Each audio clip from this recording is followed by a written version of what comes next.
সাবেক মার্কিন president Donald ট্রাম্পকে আবারও হত্যার চেষ্টা হয়েছে। সৌভাগ্যবশত এবারও তিনি বেঁচে গেছেন। ঘটনার পর সাবেক প্রেসিডেন্ট নিরাপদে রয়েছেন বলে জানিয়েছে তার প্রচারণা দল। জানাচ্ছে রোববার ফ্লোরিডার ওয়েস্ট পাম বিচে ট্রাম্পের গলফ কোর্সে তাকে গুলি করে হত্যার চেষ্টা হয়। এ ঘটনায় অস্ত্রসহ সন্দেহভাজন একজনকে আটক করা হয়েছে। একাধিক গণমাধ্যমের খবরে বলা হয়েছে, ট্রাম্প গলফ খেলার সময় ঘটনাস্থলে একাধিক গুলির শব্দ শোনা গেছে। ওই সময় তার সঙ্গে সিক্রেট সার্ভিসের নিরাপত্তা দল ছিল। তারা বন্দুকধারীকে লক্ষ্য করে গুলি চালায়।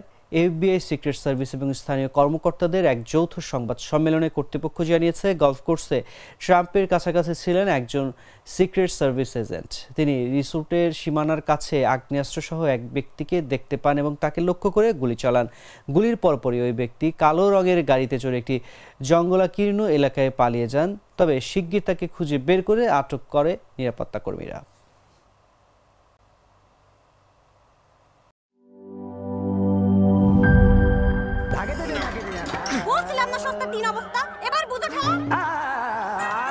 ভালো টিউবওয়েল যে কেন কেন না এবার বোঝো মজা। আগেই কইছিলাম দেশের আরএফএল টিউবওয়েল নাও। এবার আর ভুল নাই, আরএফএল ছাড়া উপায় নাই। অল্প চাপে বেশি পানির জন্য আরএফএল।